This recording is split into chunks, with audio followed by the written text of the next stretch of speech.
अस्सलाम वालेकुम। क्या हाल है आप सबका? अल्लाह ताला आप सबको अपने हिफ्ज़-ओ-अमान में रखे।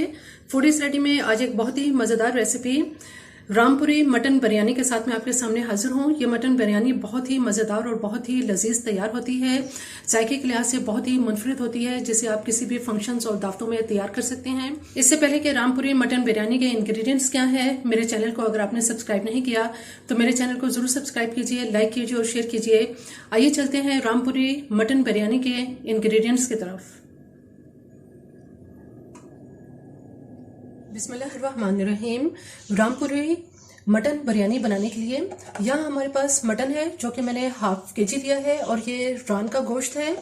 इसके लिए हम सबसे पहले जो बिरयानी है उसकी यखनी तैयार करेंगे और यखनी तैयार करने के लिए इधर मेरे पास सौंफ है जो मैंने 2 टेबलस्पून भर के ली है। 2 टेबलस्पून इसमें साबुत धनिया भर के लिया है। इन दोनों को अच्छी तरह से साफ कर लिया है। इसके अलावा यखनी में हम इसमें 1 टीस्पून नमक डालेंगे। एक प्याज है जिसका मैंने छिलका उतार लिया है और इसको इसी तरह से बगैर काटे हम यखनी में डालेंगे। लहसुन है, इसको भी मैंने धो लिया है, अच्छी तरह से वॉश कर लिया है। इसको भी बगैर छिले हम इसी तरह से डालेंगे और अदरक का एक टुकड़ा है। यखनी बनाने के लिए गोश्त के अलावा बाकी तमाम चीजें हम इस एक जो मलमल का ये एक मैंने टुकड़ा लिया है, इसके अंदर हम ये सारी चीजें डाल देंगे और इसकी एक पोटली बना लेंगे।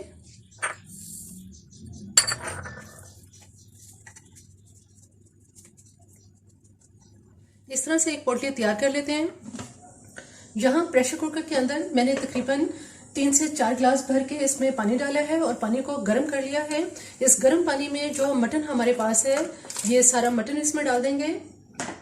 इसके साथ ही जो हमने पोटली तैयार की है ये पोटली इसमें डाल देंगे और 1 टीस्पून नमक डालेंगे। अगर आप पोटली बनाना ना चाहें तो सारी चीजें आप एक साथ भी इसमें डाल सकते हैं पानी के अंदर, लेकिन बाद में फिर आप इसको छानना होगा। अब मैं इसका प्रेशर कुकर का ढक्कन जो है वो ढक दूंगी और इसके ऊपर वेट लगा के इसको पकने देंगे। गोश्त को चेक कर लेते हैं। तकरीबन 50 से 55 मिनट के बाद मैंने इसको खोला है और गोश्त अब ये बिल्कुल गल चुका है। हमारे पास जो इसमें ये पोटली इसमें हमने बनाई थी इसको निकाल लेते हैं। मटन यखनी तैयार करने के बाद अब हम ऐसा करेंगे कि इसका मसाला तैयार करेंगे। यहाँ देगची में सबसे पहले मैं इसमें आधा से पौना कप इसमें ऑयल डालूंगी। ऑयल अच्छी तरह से गर्म हो चुका है। अब यहाँ मेरे पास मैंने 3 अदद ये प्याज ली थी जो कि दरमियानी साइज की थी और इनको स्लाइस में काट लिया है।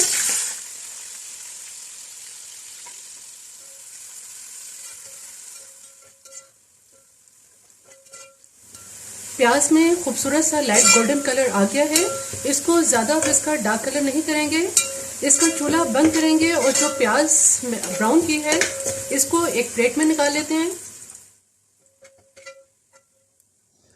यहाँ ब्लेंडर में आधा कप इसमें दही डालेंगे। दही के साथ ही जो प्याज हमने ब्राउन की है ये सारी प्याज इसमें डाल देंगे और प्याज और दही को ग्राइंड कर लेते हैं।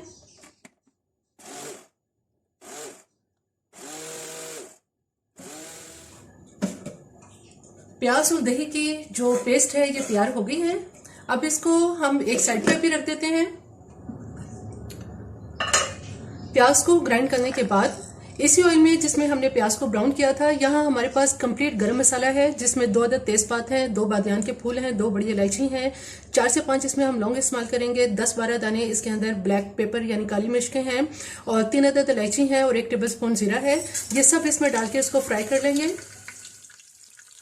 हल्का सा फ्राई करने के बाद जो लहसुन अदरक की पेस्ट है ये इसमें डाल देंगे। 1 टीस्पून इसमें मैंने लहसुन की पेस्ट ली है और 1 टीस्पून ही अदरक की पेस्ट है। थोड़ा सा लहसुन अदरक को फ्राई करने के बाद प्याज और दही की जो हमने पेस्ट तैयार की है ये इसमें सारी डाल देंगे। कुछ देर तक प्याज को इसमें लाइट ब्राउन सा इसमें कलर देने के बाद थोड़ा सा फ्राई मैंने किया है। इसमें मैंने अदरक और हरी मिर्चें डाली हैं। अदरक जिसको जूलियन काट लिया है। इसमें अदरक मैंने 1 टेबलस्पून ली है और 3 अदद हरी मिर्चें ली हैं जिनको काट लिया है। थोड़ा सा अदरक को इसमें फ्राई कर लेते हैं। इसके साथ ही इसमें यहाँ कुछ मसाले हैं। चूंकि 1 टीस्पून नमक हम यखनी में डाल चुके हैं इसलिए 1 टीस्पून नमक इसमें मेरे पास यहाँ है। हाफ टीस्पून पिसा गरम मसाला है, हाफ टीस्पून इसमें काली मिर्च है, 1 टेबलस्पून भर के लाल कुटी हुई मिर्च है और 1/4 टीस्पून हल्दी है। ये सब मसाले इसमें डाल देंगे। इसके साथ ही इसमें एक बड़े साइज का टमाटर है जिसको मैंने रफ काट लिया है। ये टमाटर भी इसमें डाल देंगे। 1 कप पानी डालेंगे ताकि मसाला बहुत अच्छी तरह से भून जाए। तो कुछ देर के लिए कवर कर देते हैं। मसाला बहुत अच्छी तरह से ये भून चुका है। अब हम ऐसा करेंगे इसमें कि जो हमने गोश्त की यखनी तैयार की थी उसमें से मैंने गोश्त अलग कर लिया है। गोश्त इसमें डाल देंगे और थोड़ा सा मसाले के साथ गोश्त को भून लेंगे। गोश्त को थोड़ा सा मसाले के साथ भून लेने के बाद यहाँ मेरे पास सहला चावल है, जो मैंने ये आधा किलो सहला चावल लिए हैं। इनको मैंने 2 से 2.5 घंटे पानी में भिगो दिया था। अब ये इस सारे चावल जो है वो हम इसमें डाल देंगे। ये ऐसी बिरयानी है कि इसमें आपको चावल को अलग से बॉईल नहीं करना होगा। और जो यखनी हमने तैयार की थी, ये यखनी इसमें डाल देंगे। जितनी ज़रूरत होगी उतनी यखनी हम इसमें इस्तेमाल कर लेते हैं। इस यखनी के अंदर चावल को पकने देंगे। थोड़ी देर के लिए कवर कर देते हैं। पानी में उबाल आ चुका है। इसको उस वक्त तक हम पकाएंगे कि चावल एक कनी पे आ जाए। चावलों में पानी बिल्कुल खुश्क होने के करीब है। इस स्टेज पे अब हम इसमें 1 टीस्पून इसमें केवड़ा डाल देंगे। इसके अंदर यहाँ मेरे पास थोड़ा सा पुदीना है। ये पुदीना मैंने तकरीबन 4 से 5 टेबलस्पून इस्तेमाल किया है। 1 बड़े साइज की प्याज थी जिसको ब्राउन कर लिया है और 2 अदद लीमू है, इनको भी स्लाइस में काट लिया है। इसकी अब हम थोड़ा इसके ऊपर ये स्प्रिंकल कर देंगे सारा।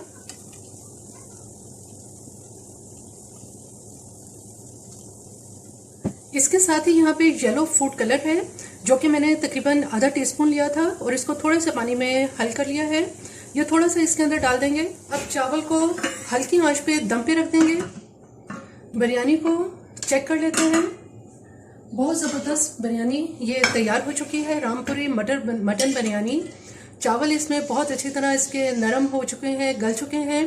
अब इस बिरयानी को मैं डिश आउट करती हूँ।